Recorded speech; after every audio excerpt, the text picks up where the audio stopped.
Alrighty guys, Chris is back again. This is Chris Pellatt week, we'll just call it that. Yeah. So this will be the third video, starting next week. So we've done Chris's quest for the PGA program. We've got Rage Rock Monster's quest for the Get a Short game. Get a Short game, yeah. Somehow I think he's going to be a PGA pro before my quest is finished. So, but look, we found probably, like Chris was saying before, there's no point practicing an easy flop shot, because if I can master a decent flop shot, it's going to make the easier one. Exactly. Yeah. So whenever you practice, if you can add that little bit of pressure, it always makes the shots on the golf course feel that little bit easier. Yeah. You felt that pressure, and make yourself in a situation like this. This is a very tight pin to the bunker. Yeah. Make it that you want to get close every single time. Yeah. You want to hit the best shot that you can every single time. Yeah. So yeah, you put that pressure on yourself a little bit. Yep. And you get used to it. You start feeling it and hopefully enjoying it. Well, that's it. So what we've got here is we're about 7 or 8 meters to the bunker itself. We've got about a 5 or 6 meter bunker carry to an elevated green. Now, the pin on there is probably what, 5 meters. The first pin, 5-6 meters. Yeah, probably just less than that. This is pretty tight. So, should we go? Which one are we going to go? The back one first? Hey, this is the flop shot. Let's go full one. Yeah, full Phil Mickelson on this one. So we'll switch. Chris is going to just do a rundown again on basically how he addresses this. Sorry, I called you Phil. Yeah. Thanks. I've got the right hat on, so that's all good. Phil. Chris is going to basically address from start to finish how he plays his shot, and he's going to run it through with me. So, okay. So from the chipping video, you looked at something that was very basic. That you can use anywhere around the green. You get into a situation like this where you've got a bunker in front of you, you've got a very tight pin, but there's a lot of green behind it. In these situations, you want to clear that bunker. That's your main objective. This is a much more advanced type of shot, but always have an objective in mind. What is it that you want to do with this shot? Is this something that I would think that I could put to 3 feet every time? Probably not.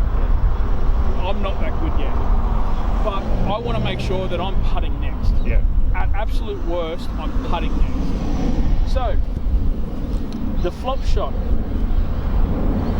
setup-wise, isn't that different to the chip in that you have an open stance again, open hips, but you still keep your shoulders nice and square to the target line.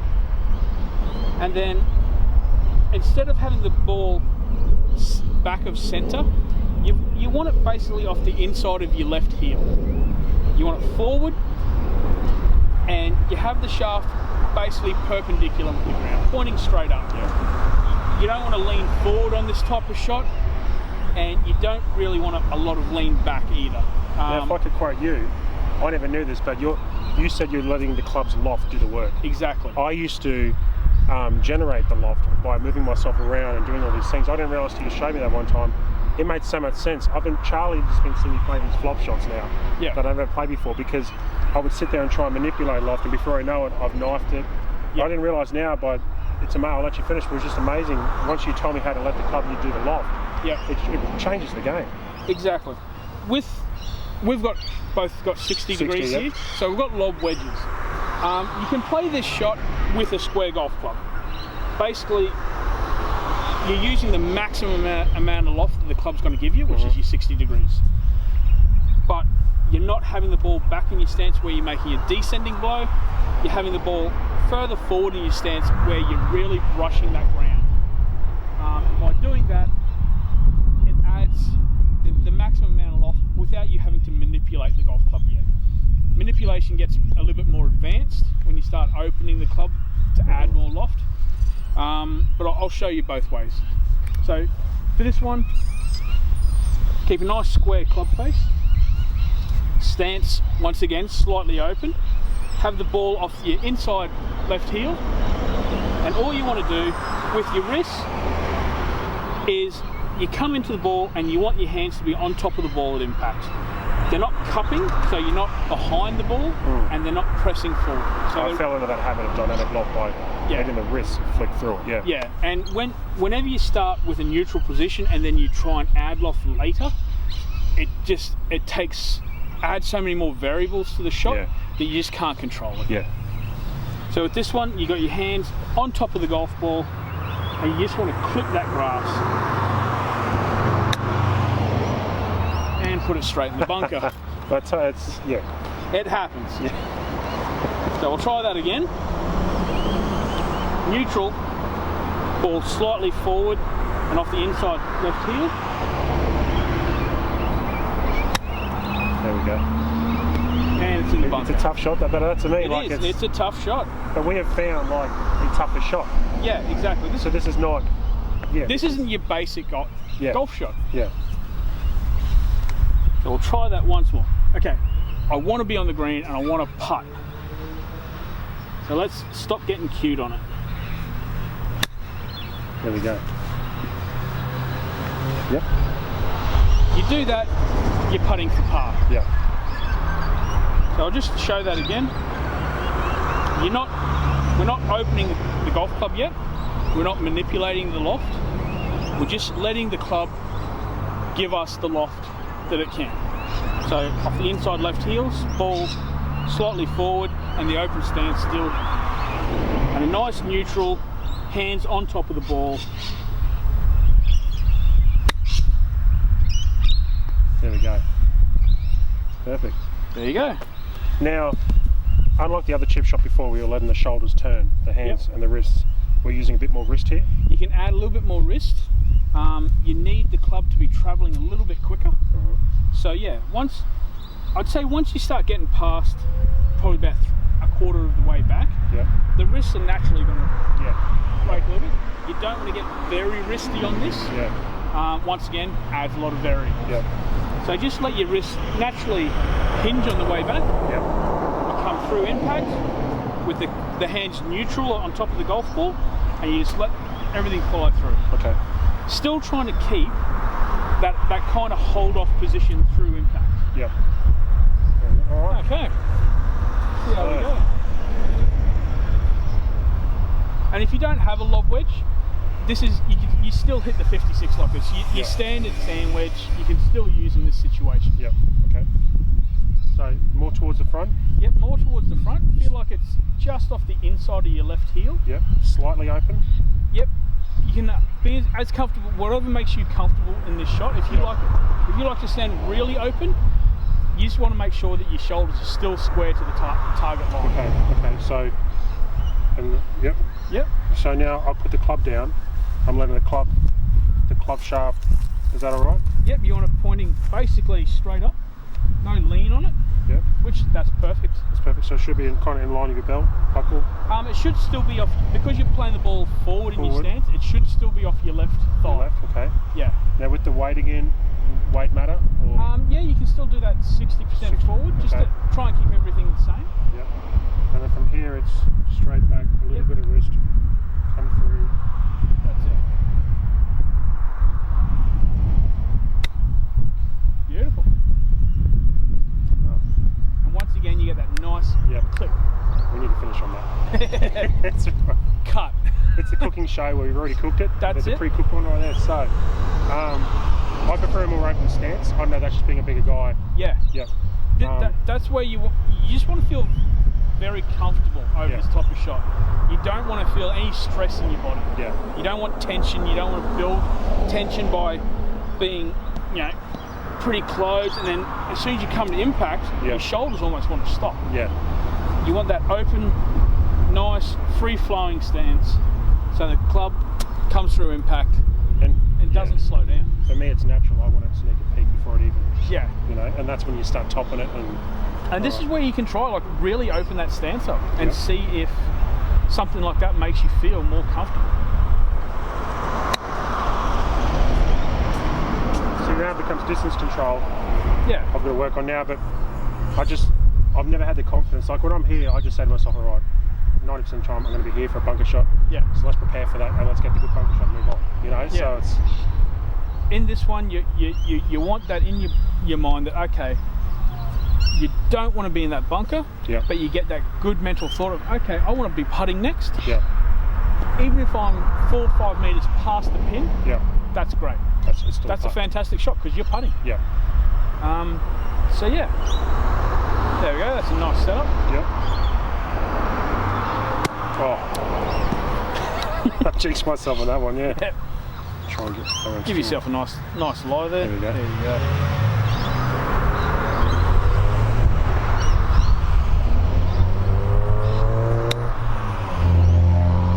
I get in the habit, I decel a lot.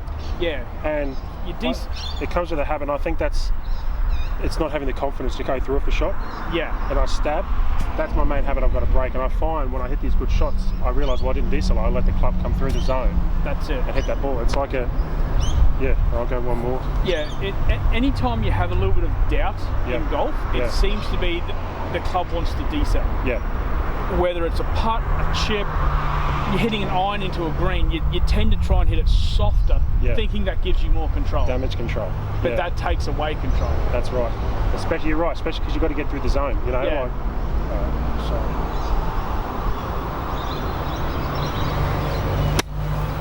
That's just a little bit heavy. Yep. And like, whenever you're learning something new in golf, you hit stuff like that, don't get negative. Yeah. You're learning. Yeah. It takes a lot of repetitions to get the feel of how you should do something. Yeah. So I suppose it's like the video of Jordan Spieth. He finished the round, then he goes down on the driving range on the 4 hours chipping, and the cameras don't show you that. Yeah, exactly. They show you the 30-second pitch and putt that he did. He got up and down, but they don't show you the 4 hours it goes in. Yeah, so they don't show the amount of work that goes into him doing that, holding that bunker shot. Yep. There we go. Wow. Just by hearing it, you can tell it's a good shot. All right, so guys, that was the flop shot with the 6-degree wedge. Finishing, top things we need to do. So if there was key things when addressing the ball again. So once again, you start with the fundamentals. You start with your setup. You want your setup about 5 to 6 inches between your heel, a little bit wider if you feel comfortable that way. You want your stance open, your hips open, but your shoulders are still square to the line, to your target line. Now, to hit this isn't really a flop shot, this is more just like a lofted shot. Have the ball off the inside of your left heel, have the club pointing straight up and down. You don't want any shaft lean forward or back, and then you basically just let the club naturally hinge on the backswing. You come through and you still kind of hold that shot off, almost like you're trying to look at the club face. When you're finished, if you if you pretend there's a mirror on your club face and you're trying to look at yourself in the mirror, be a bit vain. You know, just check that you're looking good, that you've just hit a great golf shot. That's right. That's it. Ready for the club. Nice and simple. These are the very basic shots. From there, when we get into a bit more advanced stuff, when you start understanding and you start feeling these shots a little bit better, we can start manipulating into what I would call a true flop shot, where you're actually opening up the club face and you're also manipulating your swing to hit the shot higher and get it land softer.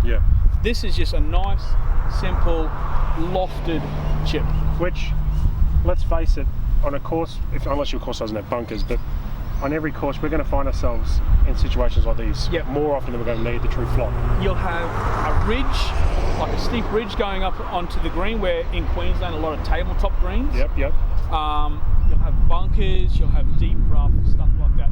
You want to be able to hit it up and over, get it to land soft on the green and roll out the shortest distance possible. That's good.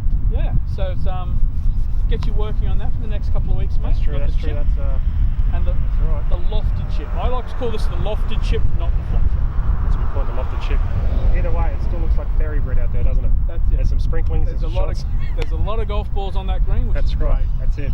So thanks, Chris, for joining us. We'll keep up to date with. I think we're going to play another vlog with Chris. We're talking about going out maybe to Coralbin. Yeah, the Copperhead Challenge. That's right. Which is, I think that makes the hills. Is Coralbin Copperhead Challenge longer than the hills? I've been told a few stories. I don't know. All I know, I've been told it's long. I think it'd be pretty close. If you go the black markers off hills and the black markers off Coralbin, I think hills might still have it for distance. I found some tee blocks, I couldn't tee up because it went mowed. But my God, there's some 150 meters past the competition tees, and I'm thinking, how can you? That's that's unbelievable. But Copperhead's similar to that. You're off the target tees. Yeah, I mean, if you get a dozen balls for just being your handicap, that's got to tell you something. That's it. Not too many people do it. There's not many boxes of balls in the clubhouse, and no one's winning that shit. So, yeah. But yeah, thanks, Chris. Too easy, mate. Yeah, man. That's good. Yeah, I enjoy. Thanks.